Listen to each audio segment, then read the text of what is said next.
মাননীয় শিক্ষামন্ত্রী আমার কয়েকটা প্রস্তাব একটু শুনবেন। সব ফেল করে করুন, সব ফেল করলেও সমস্যা নেই। সিসি ক্যামেরা ওনারাই বন্ধ করে রাখবে, ওনারাই নকল সরবরাহ করবে। আমি সস্তা জনপ্রিয়তা নেওয়ার জন্য আসিনি। আপনি আজকে গিয়ে সার্কুলার জারি করবেন, আপনাকে প্রথমে সিদ্ধান্ত নিতে হবে জিপিএ বন্ধ করে দিতে হবে। আপনি যেভাবে পাস করেছি আপনি আমার ওই ফরম্যাটে ফিরে দেন। সামনের লাইনে যারা শিক্ষা প্রতিষ্ঠান প্রধান বসে আছেন, তিন লাইনের যারা, এই সমস্ত শিক্ষা প্রতিষ্ঠানে কিন্তু আমরা ভর্তি পরীক্ষা নিয়ে ছাত্র ভর্তি করি, মেধা যাচাই করি, এবং এই সমস্ত শিক্ষা প্রতিষ্ঠানে যখন আপনারা শিক্ষক নেন সেটাও কিন্তু হাই কোয়ালিটি যাচাই করে নেন। আমি এই কথাটা এই কারণে বলছি, আমি কিন্তু পুষ্টিহীন একটা ছাত্র, অনগ্রসর পরিবারের ছাত্র। আমি গ্রামে পড়াশোনা করেছি, তো পিছনের দিকে যারা বসে আছেন এই সমস্ত স্কুল কলেজ মাদ্রাসাগুলোতে কিন্তু পুষ্টিহীন ছাত্ররা বেশি পড়ে, অনগ্রসর পরিবারের সন্তানরা বেশি পড়ে। ওরা কিন্তু ইচ্ছা করলেও আপনাদের মতো ফলাফল করে দিতে পারবে না। আমি নিজেও টিচারই করেছি, আমি আপনাদেরকে চ্যালেঞ্জ দিয়ে বলতে পারবো, ওই স্কুলে ওই পরিমাণ ছাত্রকে আপনাদের এই সেট আপ টিচার যদি আমি পাঠিয়ে দেই, আপনারা যে ফলাফল করাবেন ওখানে ওই ফলাফল করাতে পারবেন না। বিকজ আপনার স্টুডেন্ট নেওয়ার সময় যাচাই করে নেন, আর তাদের যাচাই করার সুযোগ থাকে না।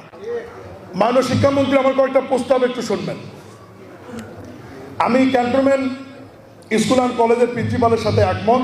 আপনাকে প্রথমে সিদ্ধান্ত নিতে হবে জিপিএ বন্ধ করে দিতে হবে। আপনি যেভাবে পাস করেছি আপনি আমার ওই ফরম্যাটে ফিরে দেন। শেষ করি, আমি সস্তা জনপ্রিয়তা নেওয়ার জন্য আসিনি, আমি কিছু বাস্তব কথা বলি। দ্বিতীয় হচ্ছে, আপনাকে ভর্তির টার্গেট দিতে হবে, পাশের টার্গেট নয়। আপনি যদি গ্রামীণ স্কুল কলেজগুলোতে পাশের টার্গেট দিয়ে থাকেন যে এত % পাসটা করলে বেতন বন্ধ, ওই স্যারেরাই খাতায় লিখে দেয়। আপনি আজকে গিয়ে সার্কুলার জারি করবেন, ভর্তির টার্গেট দিয়ে দেন যে আপনার স্কুলে 6, 7, 8, 9, 10-এ এত পরিমাণ ছাত্রছাত্রী ভর্তি করতে হবে, তারা যাতে ক্লাসে আসে এটা নিশ্চিত করতে হবে। পাশের টার্গেট দেওয়া যাবে, সব ফেল করে করুন, সব ফেল করলেও সমস্যা নেই। কিন্তু আপনি যখন পাশের টার্গেট দিয়ে দিচ্ছেন, সিসি ক্যামেরা ওনারাই বন্ধ করে রাখবে, ওনারাই নকল সরবরাহ করবে, এবং ওনারাই পারলে খাতায় লিখে দেবে। কারণ টার্গেট অনুযায়ী যদি পাস করাতে না পারে, ওনাদের তো বেতন আপনি বন্ধ করে দেবেন। এখন যে প্রস্তাব দেবো আপনারা খুব একটা খুশি হবেন না।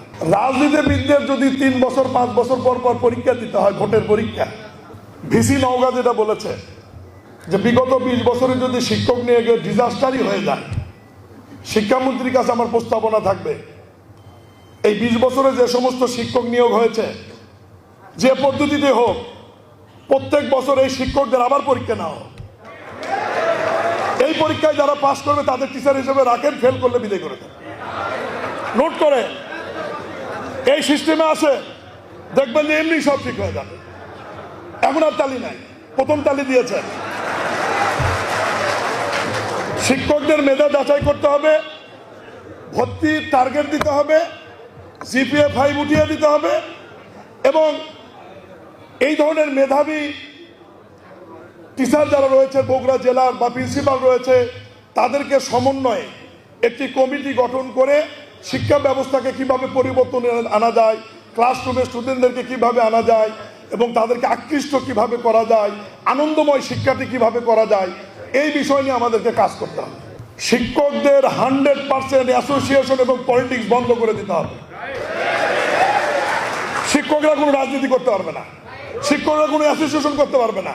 সরকারি চাকরিদের মতো তাদের এই ব্যবস্থার মধ্যে নিয়ে আসতে হবে, তাহলেই দেখবেন সবকিছু কন্ট্রোলে থাকবে। আমি যে প্রস্তাবগুলো দিলাম বিনয়ের সাথে বিবেচনার অনুরোধ রেখে, আর আপনি যে প্রস্তাবটা দিয়েছেন, আমি মাননীয় সংসদ সদস্য রেজাউল করিম বাদশা, মাননীয় সংসদ আমাদের মোর্শেদ মিল্টন সহ, আমরা বিএম এর প্রিন্সিপাল, ক্যান্টনমেন্ট বোর্ডের প্রিন্সিপাল, শাহিন স্কুলের প্রিন্সিপাল সহ আরও যারা মোটামুটি আছে, আমরা 15-20 জন মিলে মাঝে মাঝে বগুড়ে বসে বগুড়াকে একটা মডেল শিক্ষা ব্যবস্থার জন্য কি করা যায়, ডিসি মহোদয়ের, জেলা শিক্ষা অফিসারের সহযোগিতা নিয়ে আমরা একটা ফর্মুলা, আরও কিছু রিসার্চ করে করে ওনাদের পরামর্শ নিয়ে আমরা আপনার কাছে উপস্থাপন করব।